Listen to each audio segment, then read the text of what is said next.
भोगाची संचिते महाराज तुमचं जर आम्ही सर्वच ऐकलं तर या प्रपंचाचं कसं होईल? तुमचं म्हणणं असं आहे की सार भगवंत आहे, असार प्रपंच आहे, त्याच्याकडे जर नाहीच लक्ष दिलं, तूप नाही टाकलं तर लाडू वळलच कसा? विठ्ठला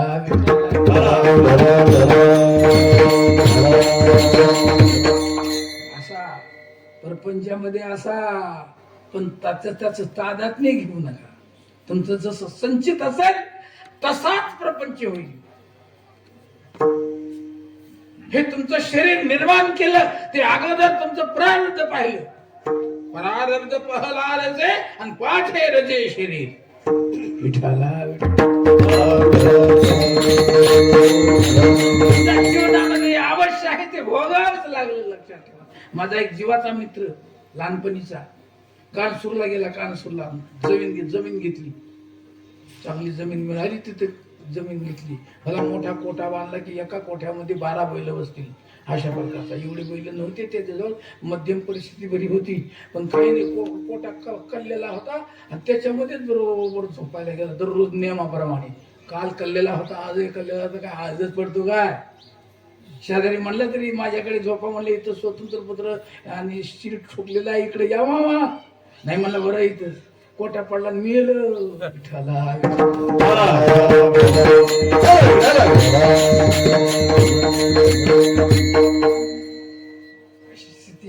असं काय होत आहे? नाना भोगाची संचिते करुणी ठेविले आहे ते अवश्य भावी भावानाम प्रतिकारो भवे दिदी. होणार आहे त्याचा जर प्रतिकार तुम्हाला करता आला असता तर कुणीही केला असता.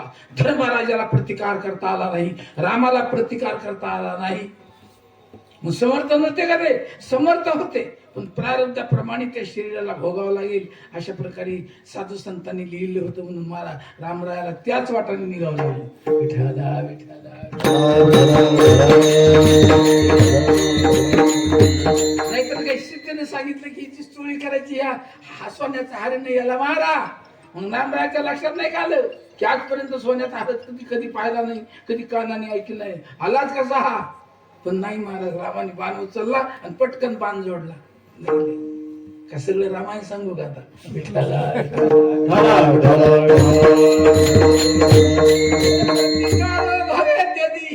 तदा दुःख नल राम युधिष्ठिर. विठ्ठला विठ्ठला.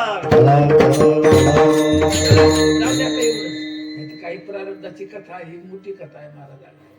प्रारब्धाप्रमाणे भोगावंच लागतो. ज्ञानही झालं तरी त्याच वाटेला जावं लागतं. ज्ञान झालं, ज्ञान काय करेल? फक्त अज्ञानाला बाजूला सरते. प्रारब्ध तसंच. मग ज्ञान प्रारब्धाला का बाजूला सारीत नाही शरदजी? हे ज्ञान प्रारब्धाला बाजूला का सारीत नाही? विठ्ठला विठ्ठला. अडचण आहे देवाला, अडचण आहे. कोणती अडचण आहे देवाला? तो तर समर्थ आहे. अडचण कोणती? अडचण एकच आहे की प्रारब्ध जर बाजूला सारलं तर त्याच दिवशी मरावं लागलं. करतं काय? हे कीर्तन ऐकायला गेले, ज्ञान झालं, आणि मग ते प्रारब्ध जर ज्ञानाने संपावं अशी भगवंताने इच्छा केली असती तर कीर्तनाला जाणारे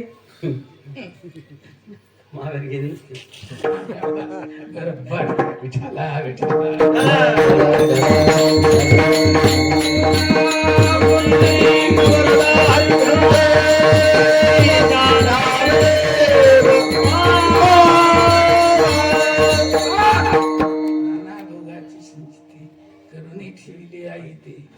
काय मानिले सार हिची वाटते आश्चर्य.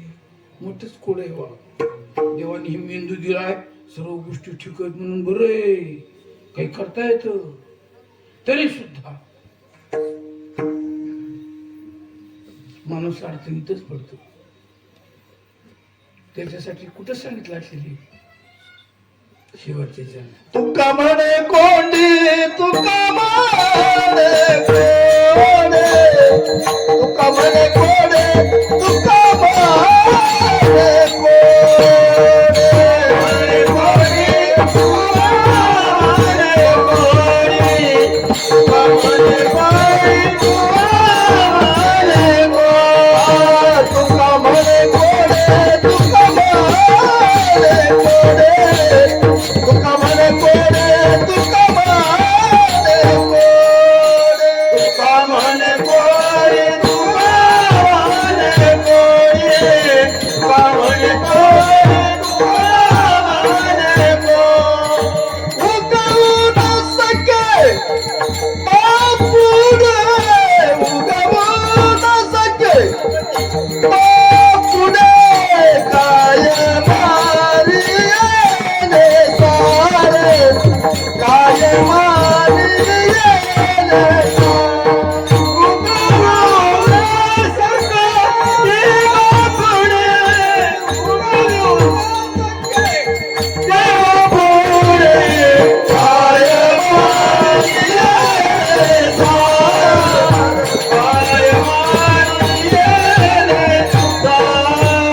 आम्ही आपल्या हातोबरी करत एवढं जरी बोलत असलो ना तरी लक्षात येत नाही. तुम्ही कोण एक म्हटलं की राजाराम दादा सूर्यवंशी असंच लक्षात येतं. जर कोणी समोरच्याने विचारलं ना 100 वर्षापूर्वी कुठे होते, चला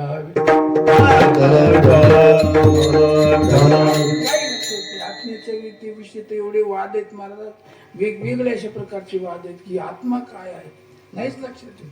देहच लक्षात येतो, समोर देह म्हणजे कोणतं अमुक तमुक,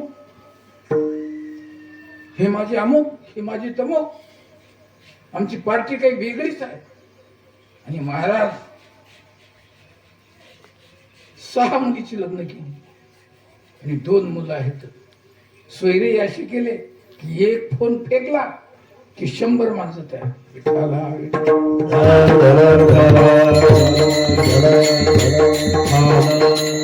संपूर्ण प्रपंचाच्या कथा ऐकाव्या लागतात. ते नाही कळत इथं काय आहे, आपण कोण आहोत, आपण देह आहोत, मी अमुक आहे तमुक आहे. मग शेवटच्या वेळेला टेकून का बसवावं लागत. हे छाती ठोकलं रे विठाला कोणच लक्षात येत नाही. आणि तुकोबाराने म्हटलं अगदी कोडी रे कोडी ऐका हे कोडी उगवणी फार राहे गुंतवणिया थोडी. अर्थात उगवणी थोडी राहे गुंतवणिया फार असा त्याचा अन्वय करावा लागतो, नाही तर त्याचा अर्थ करतानाही मनुष्याचं डोकं पागल होईल.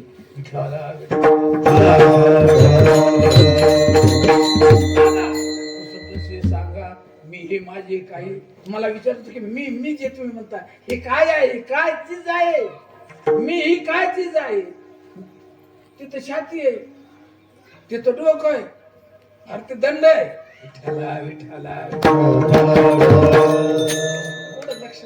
नाहीतरी व्यवहारातलं पुढे कळत नाही माणसाला.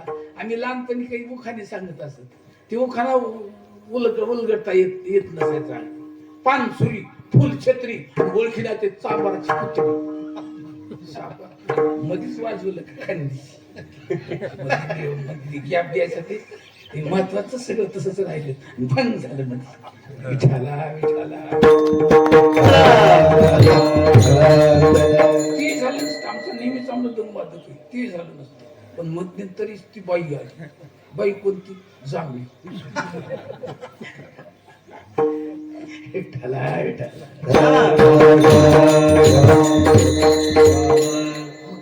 काय म्हणलं ते गेलं बाजूला बाळा. काय होतं? पानसुरी असं उखाणा होता तो, आणि फुल छत्री आणि ओळखीनं ते चांबाराची कुत्री. मग आता काहीतरी असेल का नाही. मग लहानपणी विशेष वाटायचं नाही. तुम्ही म्हणाला आता सांगायला, आता नाही, आता तर सोडून द्या. आता एखादं कोडं सुद्धा सांगेल पण वेळ जाईल म्हणून ते कोडही सांगत नाही.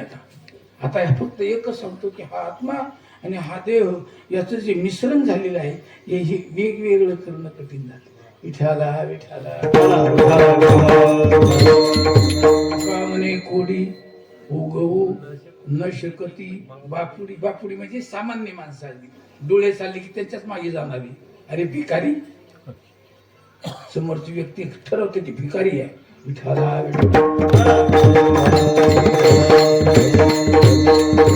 कान जिकडे गेले की त्याच बाजूला. सत्पुरुष तसे नाही महाराज. कानाच्या बाजूला जात नाहीत, डोळ्याच्या बाजूला जात नाहीत, त्याच्या मागे जात नाहीत. जे योग्य असेल तेच पाहतील, योग्य असेल तेच ऐकतील.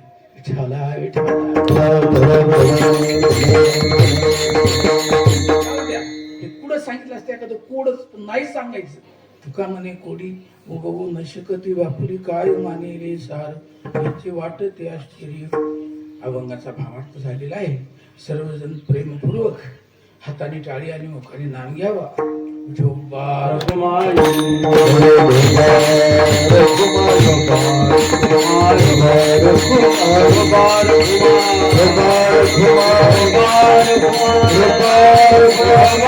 Kumar